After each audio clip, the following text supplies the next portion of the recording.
Hi, ಯಾವ restaurant ಟೇಸ್ಟಿಗೂ ಕಡಿಮೆ ಇಲ್ಲ, ಅಷ್ಟು ಚೆನ್ನಾಗಿತ್ತು ಈ ಮಶ್ರೂಮ್ ಮಸಾಲ. ನೀವು ಕೂಡ ಈ ರೆಸಿಪಿನ ಮರೀದೆ ಟ್ರೈ ಮಾಡಿ. ನನಗಂತೂ ತುಂಬಾ ಇಷ್ಟ ಆಯಿತು.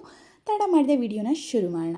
ಮೊದಲಿಗೆ ನಾನಿಲ್ಲಿ 250 ಗ್ರಾಮ್ ಆಗುವಷ್ಟು ಮಶ್ರೂಮ್ನ ನೀಟಾಗಿ ಸಿಪ್ಪೆ ಎಲ್ಲ ತೆಗೆದು ವಾಶ್ ಮಾಡಿ ಅದನ್ನು ಈ ಥರ ಸಣ್ಣ ಸಣ್ಣಗೆ ಕಟ್ ಮಾಡ್ಕೊಳ್ತಾ ಇದ್ದೀನಿ. ಈ ಥರ ನೀಟಾಗಿ ಕಟ್ ಮಾಡ್ಕೊಳ್ಳಿ. ಈ ವಿಡಿಯೋ ಏನಾದರೂ ನಿಮಗೆ ಇಷ್ಟ ಆದರೆ ಪ್ಲೀಸ್ ಚಾನಲ್ನ ಸಬ್ಸ್ಕ್ರೈಬ್ ಮಾಡ್ಕೊಳ್ಳೋದಂತೂ ಮರಿಬೇಡಿ. ಪಕ್ಕದಲ್ಲಿ ಕಾಣೋ ಬೆಲ್ ಐಕಾನ್ ಕೂಡ ಪ್ರೆಸ್ ಮಾಡಿ, ಹಾಗೆ ನಿಮ್ಮ ಫ್ರೆಂಡ್ಸ್ಗೂ ಫ್ಯಾಮಿಲಿ ಮೆಂಬರ್ಸ್ಗೂ ಶೇರ್ ಮಾಡಿ. ಈ ಥರ ಎಲ್ಲದನ್ನು ಕಟ್ ಮಾಡಿ ಆದಮೇಲೆ ಅದನ್ನು ಇನ್ನೊಂದು ಬೌಲ್ಗೆ ಟ್ರಾನ್ಸ್ಫರ್ ಮಾಡ್ಕೊಳ್ತಾ ಇದ್ದೀನಿ.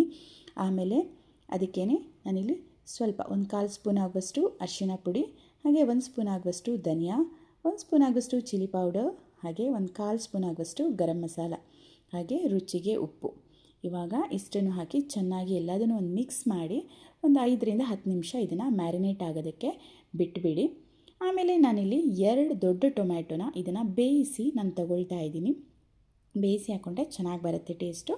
ಇದನ್ನು ಇವಾಗ ಒಂದು ಮಿಕ್ಸಿ ಜಾರ್ಗೆ ಹಾಕ್ಕೊಂಡು, ಆಮೇಲೆ ನಾನಿಲ್ಲಿ ಒಂದು 10ರಿಂದ 15 ಗೋಡಂಬಿನ ಒಂದು 5 ನಿಮಿಷ ನೆನೆಸಿ ಇಟ್ಟಿದ್ದೆ ನೀರಲ್ಲಿ. ಇಷ್ಟನ್ನು ಹಾಕಿಬಿಟ್ಟು ಇವಾಗ ನುಣ್ಣಗೆ ಗ್ರೈಂಡ್ ಮಾಡ್ಕೊಳ್ಳೋಣ.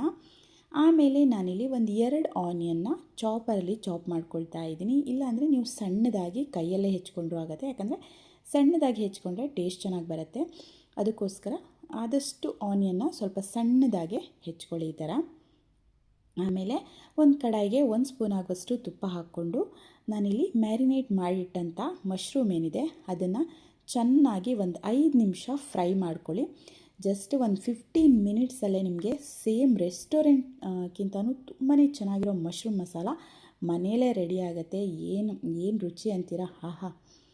ಆಮೇಲೆ ಇನ್ನು ಚೆನ್ನಾಗಿ ತುಪ್ಪದಲ್ಲಿ ಫ್ರೈ ಆದಮೇಲೆ ಇದನ್ನು ಇವಾಗ ಫ್ರೈ ಆಗಿದೆ, 5 ನಿಮಿಷ ಫ್ರೈ ಆಗಿದೆ. ಇದನ್ನ ಒಂದು ಪ್ಲೇಟಿಗೆ ಎತ್ತಿಟ್ಕೊಳ್ತಾ ಇದ್ದೀನಿ. ನೋಡಿ, ಮಶ್ರೂಮ್ ಅದು ಗೀಯಲ್ಲಿ ರೋಸ್ಟ್ ಮಾಡಿರೋದ್ರಿಂದ ತಿನ್ನಾಗಲೇ ಅಷ್ಟೇ ತುಂಬಾ ಚೆನ್ನಾಗಿತ್ತು ಟೇಸ್ಟು. ಆಮೇಲೆ ಅದೇ ಕಡಾಯಿಗೆ ಸ್ವಲ್ಪ ಎಣ್ಣೆ ಹಾಕಿ ಗರಂ ಮಸಾಲ ಐಟಮ್ನೆಲ್ಲ ಆ್ಯಡ್ ಮಾಡ್ಕೊಳ್ತಾ ಇದ್ದೀನಿ. ಆಮೇಲೆ ಚಾಪ್ ಮಾಡಿದಂಥ ಆನಿಯನ್ ಏನಿದೆ 2 ಆನಿಯನ್ ನಾನು ಹಾಕ್ಕೊಳ್ತಾ ಇದ್ದೀನಿ, ಯಾಕಂದರೆ ಸ್ವಲ್ಪ ಗ್ರೇವಿ ಜಾಸ್ತಿ ಆಗಲಿ ಅಂತ. ಹಾಗೆ ಒಂದು 3 ಹಸಿಮೆಣಸು, ಒಂದು ಅರ್ಧ ಸ್ಪೂನ್ ಆಗೋಷ್ಟು ಶುಂಠಿ ಬೆಳ್ಳುಳ್ಳಿ ಪೇಸ್ಟ್. ಇದನ್ನು ಇವಾಗ ಚೆನ್ನಾಗಿ ಆನಿಯನ್ ಏನಿದೆ ಅದು ಸ್ವಲ್ಪ ಮೆತ್ತಗಾಗೋ ತನಕ ಅದನ್ನ ಫ್ರೈ ಮಾಡ್ಕೊಳ್ತಾ ಇರಿ, ಯಾಕಂದರೆ ಆನಿಯನ್ನು ಸ್ವಲ್ಪ ಬೇಯಬೇಕು ಅದರಲ್ಲೇ.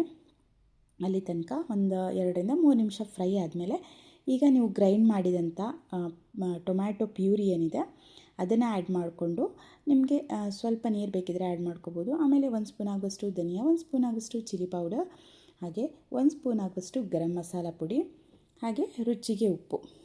ಇಷ್ಟನ್ನು ಹಾಕಿ ಇವಾಗ ಚೆನ್ನಾಗಿ ಮಸಾಲೆ ಏನಿದೆ ಅದನ್ನೆಲ್ಲ ಮಿಕ್ಸ್ ಮಾಡಿ, ನಿಮಗೆ ಎಷ್ಟು ಗ್ರೇವಿ ಬೇಕೋ ಅಷ್ಟು ನೀರು ಹಾಕ್ಕೊಳ್ಳಿ, ಯಾಕಂದರೆ ಚಪಾತಿ ಎಲ್ಲ ತಿನ್ನೋದಕ್ಕೆ ಸ್ವಲ್ಪ ದಪ್ಪಗಿದ್ರೆ ಚೆನ್ನಾಗಿರುತ್ತೆ. ಈಗ ಲಿಡ್ ಕ್ಲೋಸ್ ಮಾಡಿ ಇದನ್ನು ಕುದಿಯೋದಕ್ಕೆ ಬಿಡಿ. ನೋಡಿ ಎಷ್ಟು ಕಲರ್ಫುಲ್ಲಾಗಿ ಕೂಡ ಕಾಣ್ತಾ ಇದೆ ಅಂತ. ಈಗ ಕರೆಕ್ಟಾಗಿ ಕುದಿ ಬರ್ತಾ ಇದೆ. ಇದು ಸ್ವಲ್ಪ ಕುದಿ ಬಂದಮೇಲೆ ಈಗ ನೀವು ಮಶ್ರೂಮ್ ಆಲ್ರೆಡಿ ಫ್ರೈ ಮಾಡಿರ್ತೀರ, ಸೊ ಅದನ್ನೆಲ್ಲ ಹಾಕಿಬಿಟ್ಟು ಜಸ್ಟ್ ಸಾಲ್ಟ್ ಏನಾದರೂ ನಿಮಗೆ ಕಡಿಮೆ ಅನಿಸಿದರೆ ಅಥವಾ ಖಾರ ಏನಾದರೂ ಕಡಿಮೆ ಅನಿಸಿದರೆ ಚಿಲ್ಲಿ ಪೌಡರ್ ಅಥವಾ ಸಾಲ್ಟನ್ನು ಈ ಟೈಮಲ್ಲಿ ನೀವು ಆ್ಯಡ್ ಮಾಡಿ ಎಲ್ಲದನ್ನು ಒಂದು ಸಲ ಚೆನ್ನಾಗಿ ಮಿಕ್ಸ್ ಮಾಡ್ಕೊಳ್ಳಿ. ನೋಡಿ ಎಷ್ಟು ಕಲರ್ಫುಲ್ಲಾಗಿ, ಅಪ್ಪ ಸಕ್ಕತ್ತಾಗಿ ಕಾಣ್ತಾ ಇದೆ. ಲಿಡ್ ಕ್ಲೋಸ್ ಮಾಡಿ ಈಗ ಒಂದು 2 ಕುದಿ ಬಂದರೆ ಸೂಪರಾಗಿ ಮಶ್ರೂಮ್ ಮಸಾಲ ರೆಡಿ ಆಗುತ್ತೆ.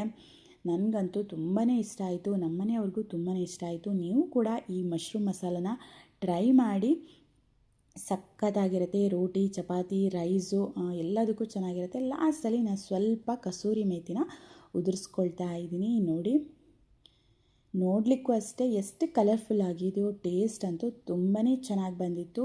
ನೀವು ಕೂಡ ಈ ರೆಸಿಪಿನ ಟ್ರೈ ಮಾಡಿ, ನಿಮಗೂ ಇಷ್ಟ ಆಗ್ಬೋದು. ಈ ರೆಸಿಪಿ ನಿಮಗೆ ಯಾವ ಥರ ಬಂತು ಅಂತ ಕಮೆಂಟ್ ಬಾಕ್ಸಲ್ಲಿ ಕಮೆಂಟ್ ಮಾಡೋದಂತೂ ಮರಿಬೇಡಿ. ಈ ವಿಡಿಯೋ ಇಷ್ಟ ಆದರೆ ಚಾನಲ್ನ ಸಬ್ಸ್ಕ್ರೈಬ್ ಮಾಡಿಕೊಡಿ, ಹಾಗೆ ಪಕ್ಕದಲ್ಲಿ ಕಾಣುವ ಬೆಲ್ ಐಕಾನ್ ಕೂಡ ಪ್ರೆಸ್ ಮಾಡಿ. ಹೊಸ ವಿಡಿಯೋ ಹಾಕಿದಾಗ ನೋಟಿಫಿಕೇಷನ್ ಬರುತ್ತೆ. Thanks for watching.